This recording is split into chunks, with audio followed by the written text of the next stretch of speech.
How's it going, everybody? Bryan Alvarez here on Wrestling Observer Live. We are here every day, Monday through Friday, noon Pacific, 3 Eastern, Sundays, 3 Pacific, 6 Eastern, Saturday mornings with Jim Valley, 10 a.m. Pacific, 1 Eastern, Sundays with Andrew Zarian. And it is Fun Friday here on the show. That's right. I'm here on a Friday, and we got a lot to talk about here today. We got news, we got lineups, we got all sorts of stuff coming up for this weekend, including the Marigold debut. We have got SmackDown coming up tonight, Rampage and Collision. And Collision and Rampage have both already been taped. Rampage actually was taped last Saturday, and Collision was taped on Wednesday. And we'll go over the lineups. We won't do spoilers here, but there is definitely something coming up on Collision this week, which will be newsworthy on, I guess, on the show Monday. Also got some notes from the last couple of days we haven't talked about. Eddie Kingston and his surgery. Kenny Omega. Ronda Rousey talking Vince McMahon. Shayna Baszler and Bloodsport. A couple of departures from AEW. Survivor Series. We'll talk about those rumors and what I can tell you about those. And the Dynamite ratings from this past Wednesday, which I'm sure Mike talked about yesterday, but I want to talk a little bit about that. And then, yes, we will take your text messages and phone calls. Don't call yet. It'll be later on the show. But if you want to text us now, it's 425-780-7566. That is 425-780-7566. F4WOnline@gmail.com. Also F4W Online, Threads, Instagram, and Cameo. At Bryan Alvarez on Twitter. But I'm not doing much tweeting unless you subscribe. But you can still follow me there for, like, exciting retweets of the front page of WrestlingObserver.com. So a lot to get into here today. We will take phone calls as noted later on. And Mike Sempervive will join us after the break to get into all of this. Back in a moment, Observer Live.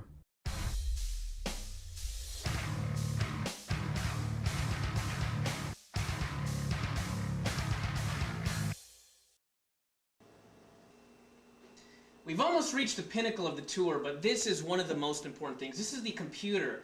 This is the workstation where I do the majority of the actual physical part of putting Figure 4 together. I do the writing here, the editing here, of course the phone calls, even the microphone here when we used to do Wrestling Observer Live, which has since died. And in fact, I better put the screensaver on here so this doesn't get burned in the screen. But putting the newsletter together, people understand, it's a lot of hard work and dedication, like 2 to 3 hours per week sometimes I have to spend on it. And, hold on a second. Figure 4, who's this? Carl Thorillo? Yeah. Yeah, hey, listen, can I call you back? I'm doing something here right now. My fridge? Yes, running. Hello? Anyway, this is, like I said, computer. Got the TV here. This is pretty much the place. This is going to be a quick tour of the trophy room. This is actually my trophy case. It's made of mahogany, very expensive. But what is worth far more than the case itself is what is inside. And that is the medals from the various sports and the accomplishments that I've achieved during my lifetime. This first drawer here is my gymnastics medals. Here, I got state and such. These are my Taekwondo medals. These down here, amateur wrestling medals. And down here are the 26 medals that I won in the 5-kilometer walk down to the Bothell Landing over the course of the past 5 years. And, you know, I realize that I'm a 4-sport superstar right here, and some people, you know, it might bother them that they haven't had such achievements in their life, but I think that the whole point is that you can achieve anything. You know, if you can make a great pie, you can win the pie eating contest at the Puyallup Fair, and I don't know, hell, if you can eat a good pie, you might win the pie eating contest as well. So there's achievement in this life for everybody.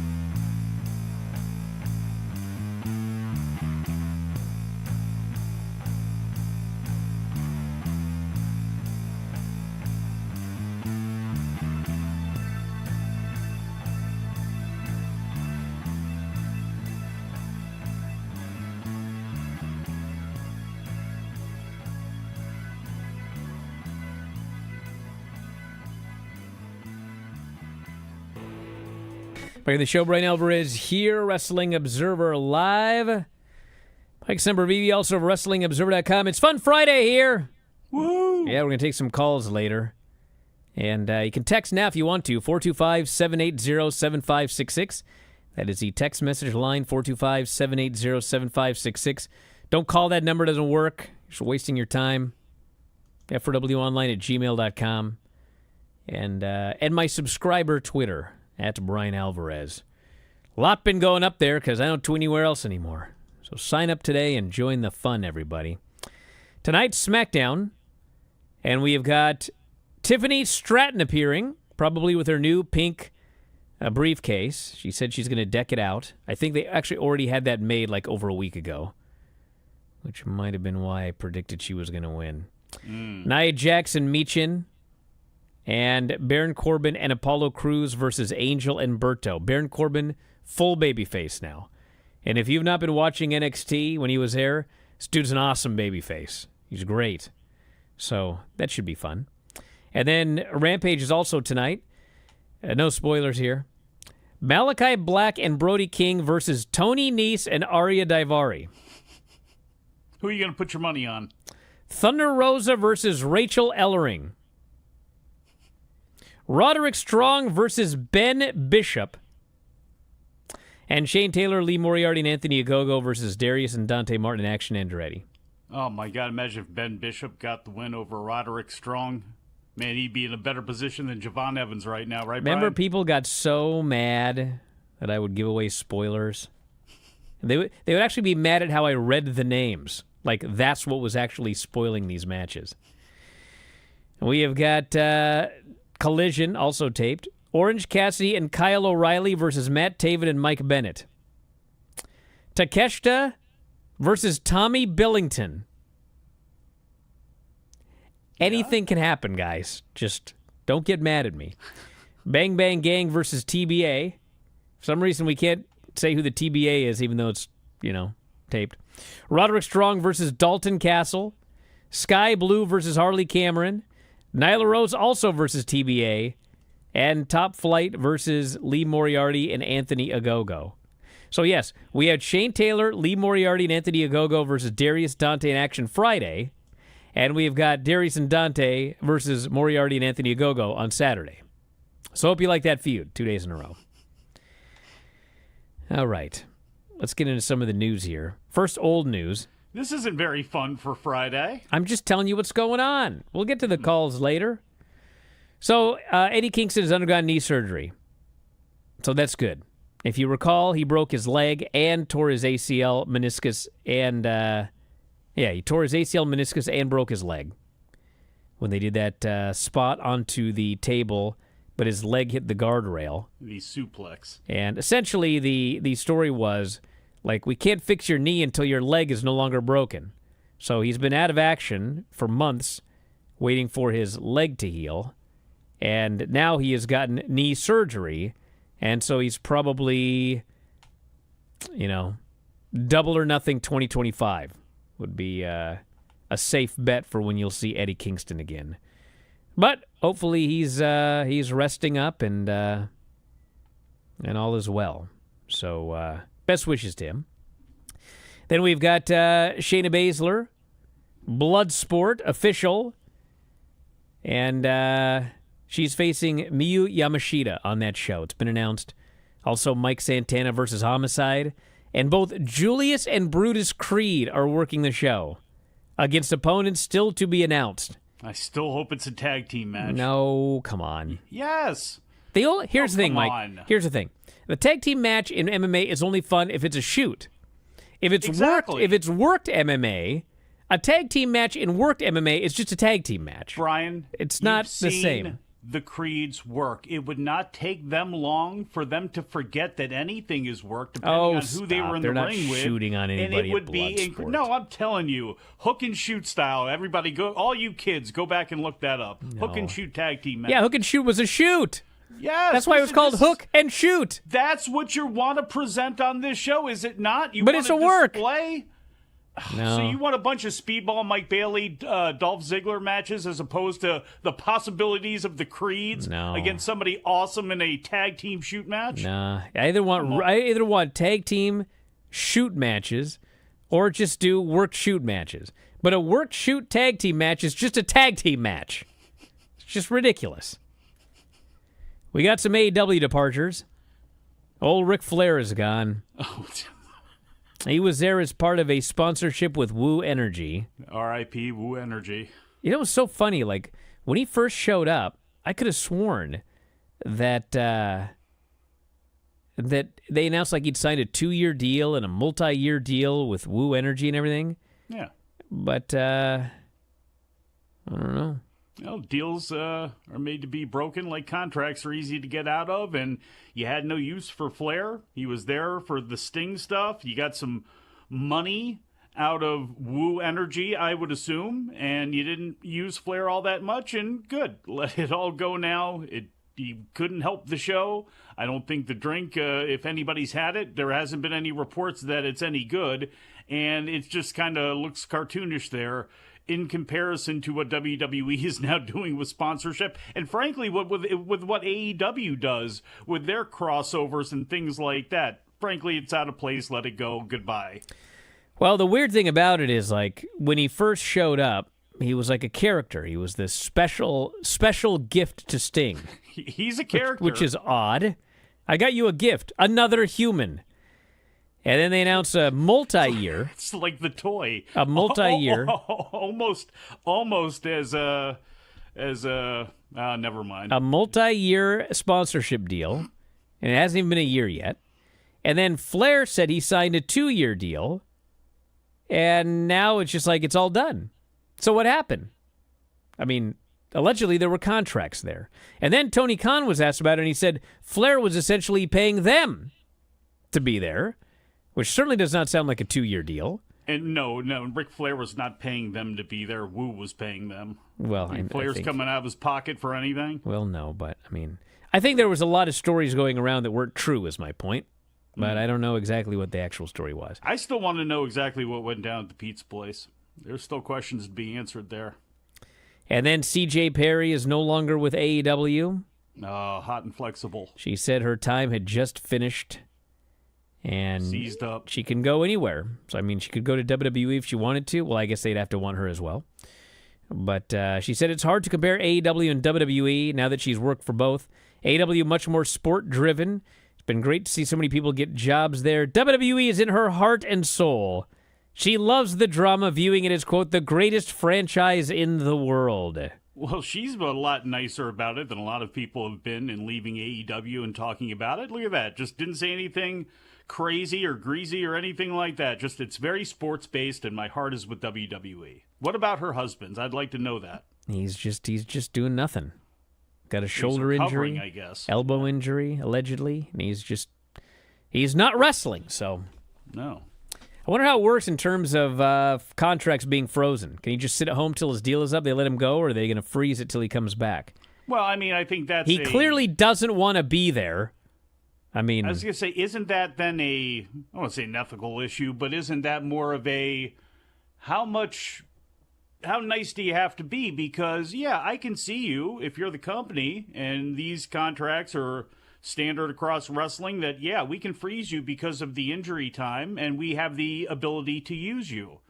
But if somebody really doesn't want to be there and really, really doesn't want to be there, and if they are going to perform for you, may not give it their all, or it may be more trouble than it's worth, go ahead and let them out of that deal. I think it's just a matter of making a decision about, do you want that person there or not? So WWE could be bringing back Survivor Series in November. So WrestleVotes reported there had been significant discussions regarding the show being held at the Intuit Dome in Inglewood, California. New arena, seats 18,000. Clippers. And I have been told that that's where Survivor Series is going to be. So they've got SummerSlam, Cleveland Browns Arena, August 3rd. Bash in Berlin, August 31st. Bad Blood, October 5th in Atlanta. And Crown Jewel, November 2nd in Riyadh. Back in a moment with more Observer Live.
And the show, Bryan Alvarez here, Wrestling Observer Live. Mike Sempervive, also of WrestlingObserver.com.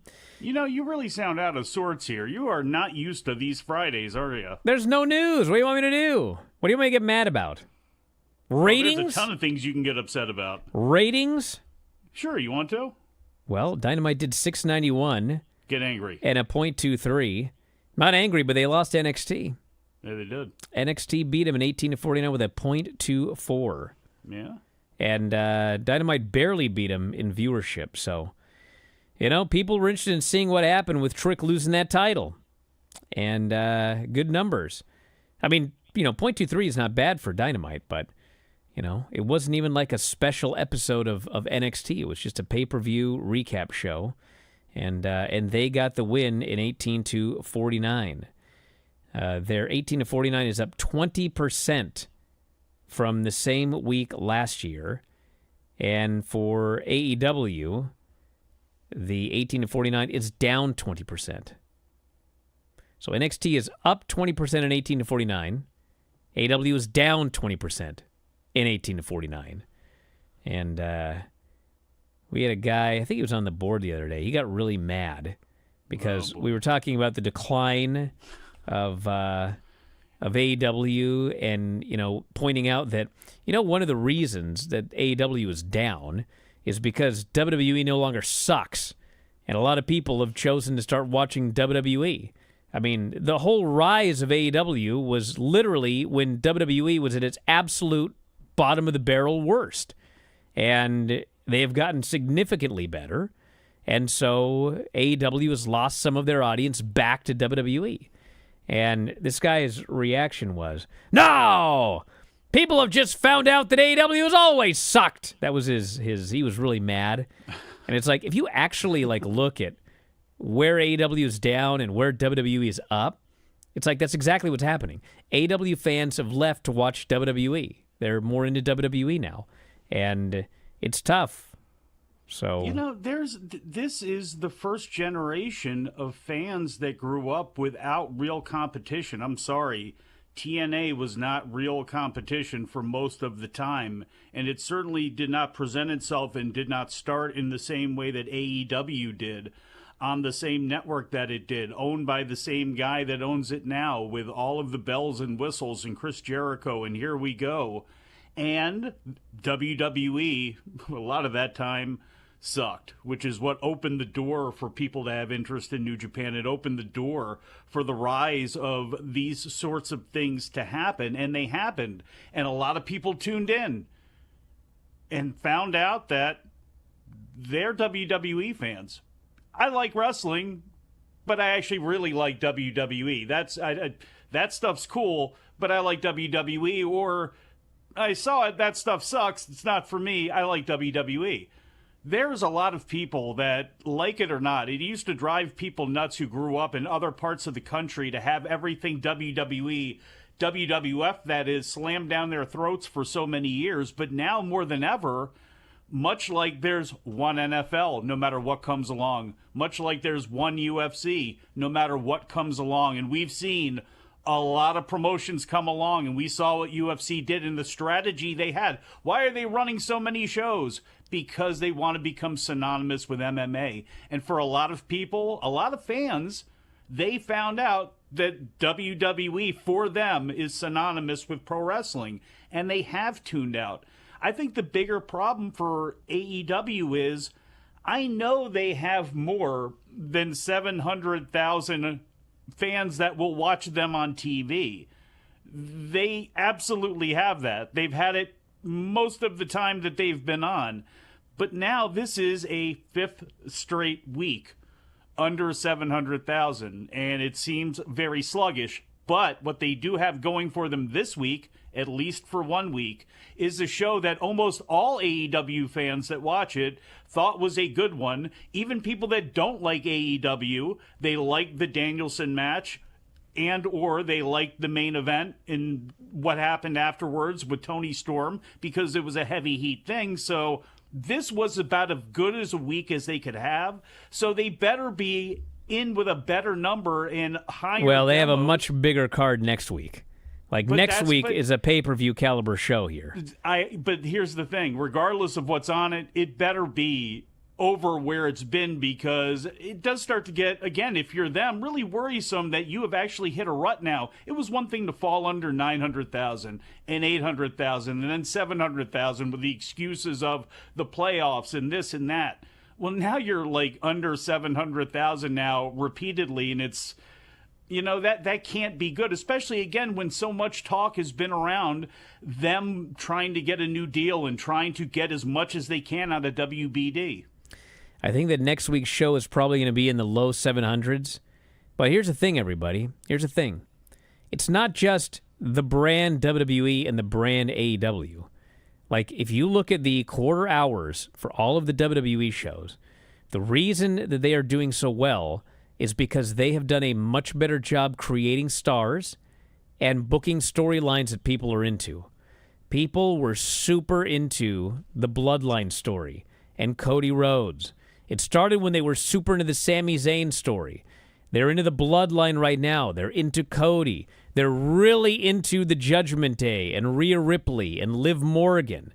And they've done a great job with these characters and these stories week after week on television, and that's what's causing people to tune in. Next week, Swerve and Okada, champion versus champion. If you watch a lot of AEW, like, pretty big match. It's the world champion against Okada. What are they going to do? But why is that match happening? I mean, what's the story? The story is Swerve challenged Okada. That's it. They've never had an issue before. There's no story going into it. It's just a match with two big stars. And that's a lot of how AEW books. Let's put two big stars together. MJF and Will Ospreay. MJF just returned, and when they announced it, everyone was like, "Wow, already?" Didn't feel like it was time yet. And then, of course, that's the main deal. As far as like creating stars, you can count a few that AEW has like created. Swerve is in a much better position now, but a lot of their big stars just walked in as big stars. They didn't create Okada. They didn't create Will Ospreay. They didn't create Mercedes. These people walked in as giant stars. But who have they created? What stars are they creating right now? I mean, they tried with Daniel Garcia, but, that didn't really move numbers at all. So there's a lot going on here other than just the brand WWE and the brand AEW. People are preferring the product that WWE is putting on right now compared to the product that AEW is putting out there. Yeah, and you can see that in the numbers. WWE had a lot of momentum, and the problem with AEW is what WWE is doing right, which is maintaining and progressing storylines and maintaining momentum. AEW oftentimes has big one-off shows. We talk about it with their pay-per-views constantly and how awesome they are. Whether you like what's taking place on there or not, they're giving you your money's worth, and most people walk away from them pretty satisfied, or they have a big angle on TV like they did last week. But now you're looking at All In and All Out 8 and 10 weeks down the line, and it's like, okay, can they maintain momentum for that long? History has indicated many times they can't. And that's their biggest problem, is consistency as well, too. And that's why these numbers have dropped a little more, whereas WWE's has gone up a little more, because regardless of what you thought of the Bloodline storyline, it has progressed, it has morphed, it has stayed interesting, whether you like it or not, as well as many of the other things that they've done. So, again, it comes down to a lot of issues of why they're in the position they're in right now. This person says, CJ and Miro not together anyway, right? Yes, they did break up. Oh. And I think he's ex then. Back in Bulgaria? Yeah. Oh. Come back as Miroslav Barnyashev so Bryan can be happy. This person says, I get this feeling when it's all said and done, Javon is going to be the one to dethrone Obafemi, despite how he has been booked so far. Yeah. Well, I'll believe it when I see it. Oh, will you stop? Have you seen it? I haven't. I haven't. I'll believe it when I see it. I'll believe it when I see it, but he's got to lose to somebody. And boy, I hope they got somebody ready to take that torch from him because he's been hot. And I hope they need guys in the main event. They need some big dudes too. That would be nice there. Him in that position in there with Trick and some other people. I like Obafemi's year. This person here says, since we're not getting Nigel and Danielson at All in London, do you think we can safely assume we're never going to get that match in AEW? I am not sure why people are so confused because it has been mentioned 1,000 times. Danielson is not retiring. He is no longer going to be a full-time wrestler. He said he wants to wrestle until he dies. So if he doesn't die in the next 13 months, then we could have Nigel and Danielson at All In 2025. We could have Nigel and Danielson at All In 2026. We could have Nigel and Danielson at All In 2026. Anytime. He's just winding down his full-time career. He will continue to do matches unless he leaves and goes to WWE. Back in a moment, Observer Live.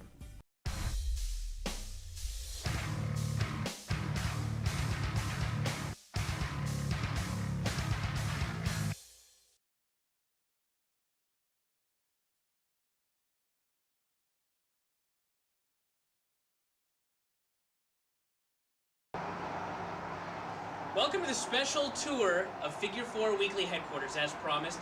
Today I will be accompanied by my assistant Vincenzo, so let's get moving.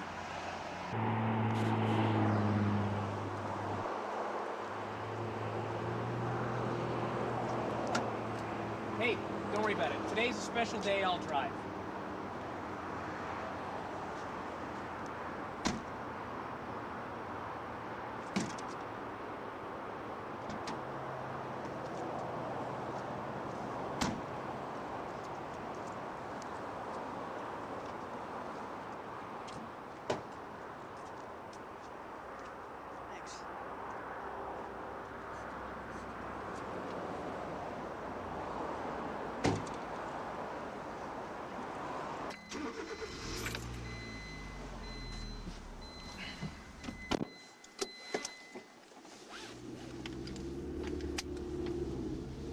Vince, today's gonna be a good day, so let's not F anything up, okay? Now, I'd like to tell everybody, I just want to give a short speech on the way to the compound here today, and that is that we are going through very tough economic times right now. Right, Vince? It's a time of stock market crashing, the yen is devalued, a time of woe and want. And many of you watching this right now, for all I know, are unemployed. But the good thing is, and I always like to look on the bright side, as Vince is well aware, the good news is that for every dark cloud, there is a silver lining. And the silver lining is that Figure 4 Weekly is doing great. It's a huge success right now. Subscriptions are up, quality is down, profit margins are skyrocketing, things are going very well. So the one thing is that I don't want to make it seem like money is everything, because money cannot buy happiness, but what it can buy is enormous houses, and that makes me happy. So we will be going to see my enormous house, the Figure 4 Weekly compound, and that's where we're heading right now.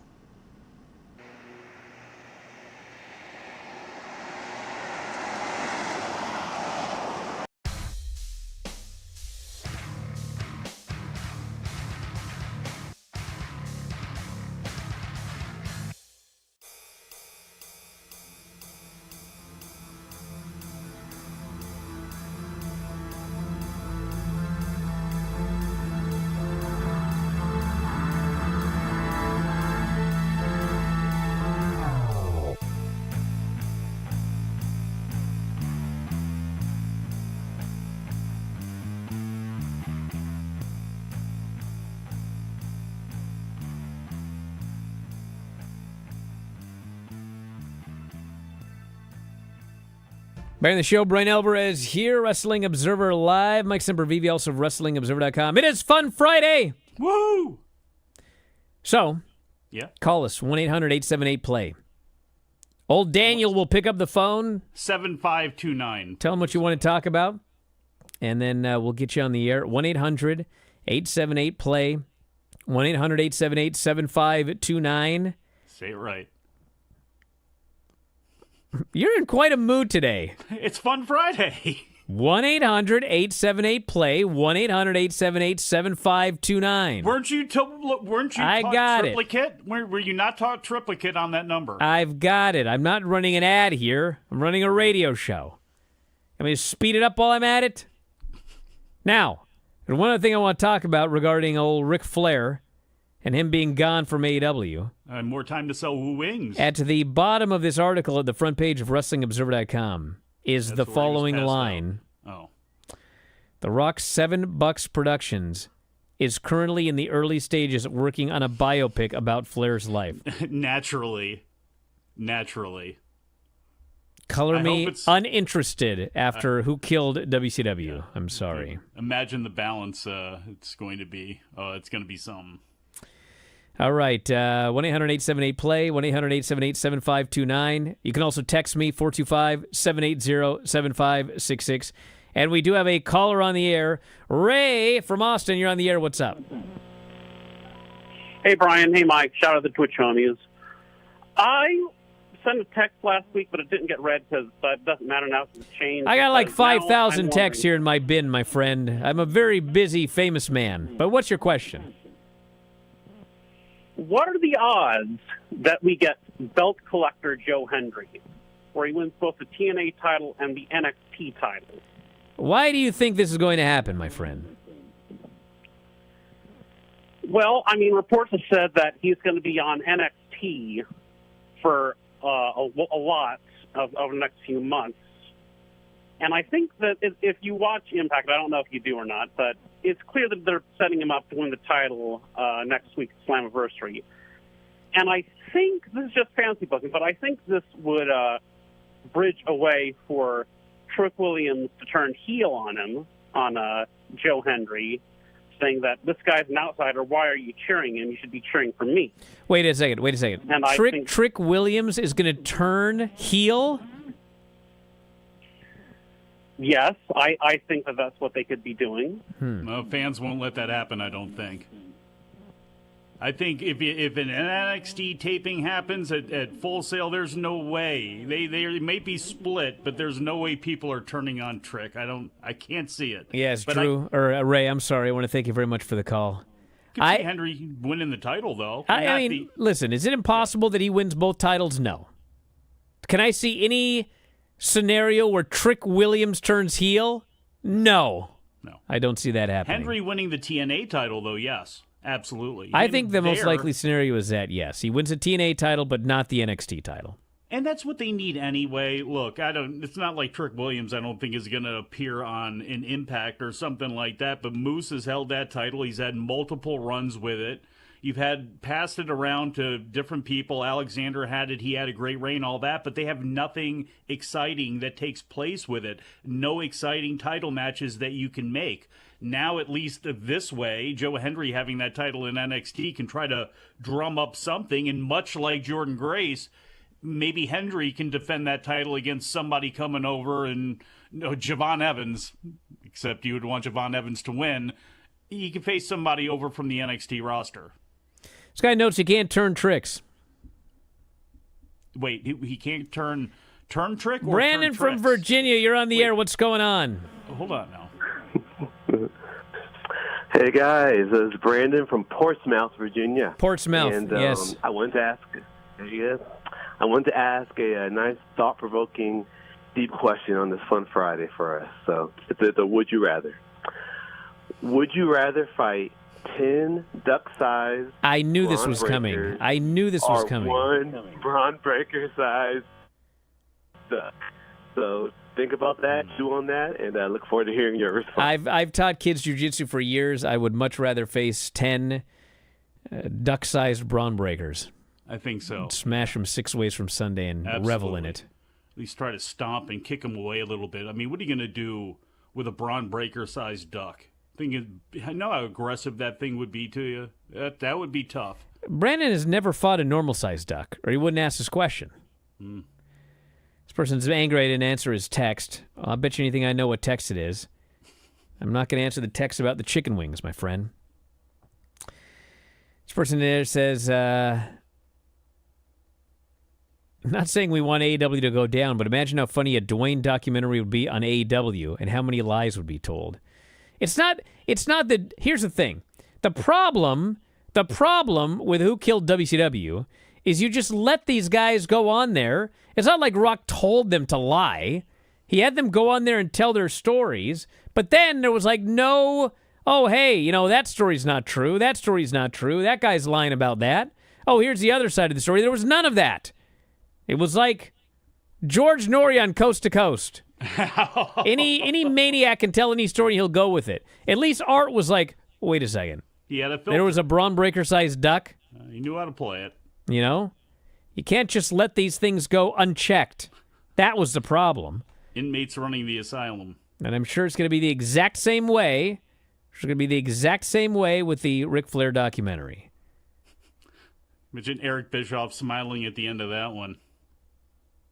This person here says, am I crazy for thinking Tony should have been the one to turn on Mariah? Isn't hometown hero Mariah going to be cheered like crazy at All In? Well, yeah, probably. Where's Tony from, though? But I thought that Tony was going to turn on her because I could not for the life of me figure out why. For months and months and months and months and months and months, all the people did was cheer Tony, but they would not turn her babyface. It was like it killed every feud. Like she faces Deonna Purrazzo, feud's dead. Nobody cares about Deonna.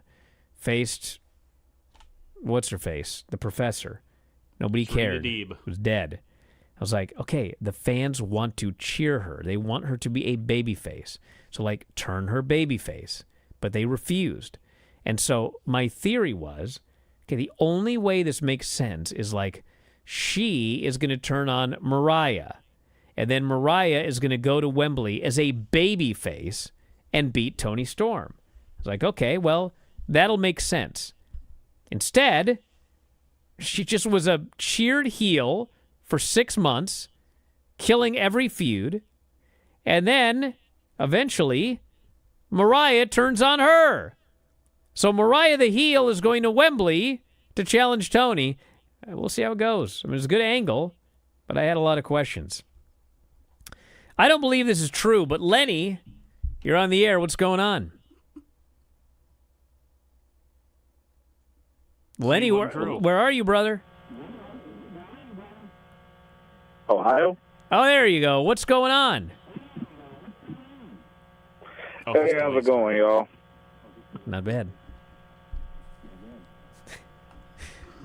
So, I just happened to hear you speaking on, the Tony turn after I specifically told you months ago that this angle was leading somewhere. You and so many others didn't think it was going anywhere. Well, of course it was going night somewhere. You get the turn. We got a legitimately hot match heading into Wembley. Now, conversely, 3 weeks from tomorrow, you got what's essentially I'm not even going to sugarcoat it. It's essentially a foregone conclusion with Cody beating Solo, where the anticipation is not for the match itself, it's for what everyone's expecting to happen after, with Roman coming back. Now, and this is just me, but I don't think you can call an angle hot if the anticipation and what everyone's buzzing about isn't for one of the individuals who's supposedly leading the group, even though they have next to no real credibility whatsoever, given they've been losing more than they've been winning, facing the top guy in the company. I already but faded out. Roman returning, but, WWE has everyone trained to believe that, So you're trying to tell me that WWE is not hot right now. This is not a hot promotion. I believe they have numbers that will lead people to think this, but I do not believe that numbers are necessarily the be-all, end-all. And I think this is something that for far too long people have been led to believe. They're very, I guess the best way I can say it is they're over-celebrated mid. And I've seen this with countless sports teams that get a ton of attention that they really don't deserve, when really they're just middle of the road. So you're telling me that brand, WWE, you're telling me WWE right now fans, is middle of the road. It's mid. What legitimately good angles do they truly have right now that, don't require some semblance of mental gymnastics? I mean, your top angle going into SummerSlam is Cody versus Solo. No one believes Solo's going to win. And furthermore, if, and I know there's no, short of injury, there's no chance this happens, if Solo were to win, it would be up there with Jinder Mahal for the worst title win in recorded history. So when Solo Sikoa was out there on that. SmackDown, sold out SmackDowns, 13,000 people, and the fans were going crazy chanting, "We want Roman" every week, and we're building to a big SummerSlam match and the return of Roman Reigns. Someone who's not there. Not hot? They want him. That's not hot. We want the guy that we've seen that is legitimate versus this person standing here in front of us that it isn't, that we don't care to see, that even if you dress him up, and again, and I actually find it funny, I'm tying this back to Jinder, who was the last jobber they thought they could throw a suit on and, hey, he's important. No, he really isn't, but you keep believing that. So CM this Punk long... and Drew On the flip McIntyre side seems with- pretty cut and dry. Yeah, CM Punk, Drew McIntyre, not hot? Yeah. Not easy to follow? Drew McIntyre is, that's the funniest thing.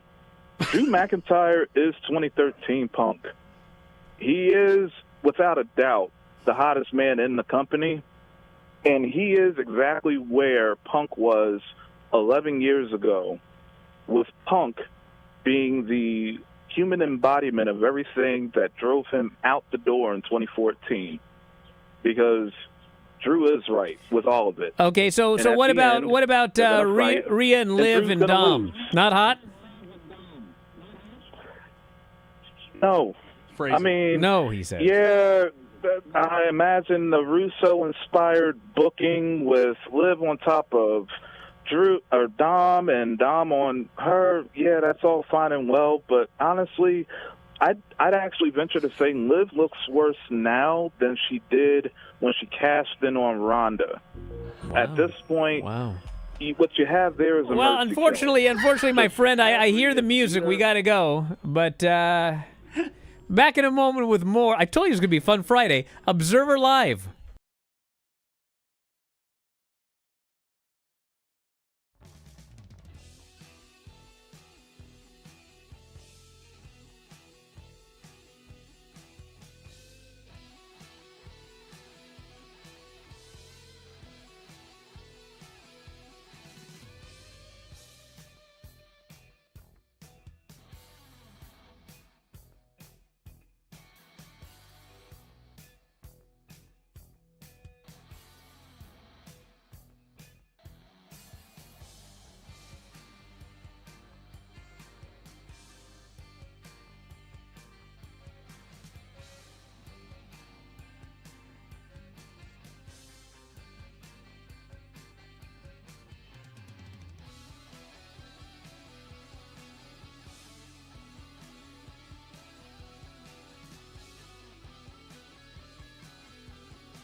Don't ever tell me I don't let people have their voices heard. Man. Fun Friday. Every Friday here on Wrestling Observer Live. Only on the Mighty Sports Byline Broadcasting Network. That's right. No offense, this person says, but Lenny is going through mental gymnastics. That is what he accused us of. I don't see the difficulty in some of those things. It does not take a lot of mental gymnastics. That's the point. That's why a lot of people like these storylines. It's very simple. A lot of people can't understand why, like, the Liv Morgan Dominic thing is. And the only thing I can tell you is, if you go back and look at, like, everything around Eddie and Ray and Dominic and who's his daddy and all that stuff, a lot of people hated it. If you look online or reviews of it, people hated it.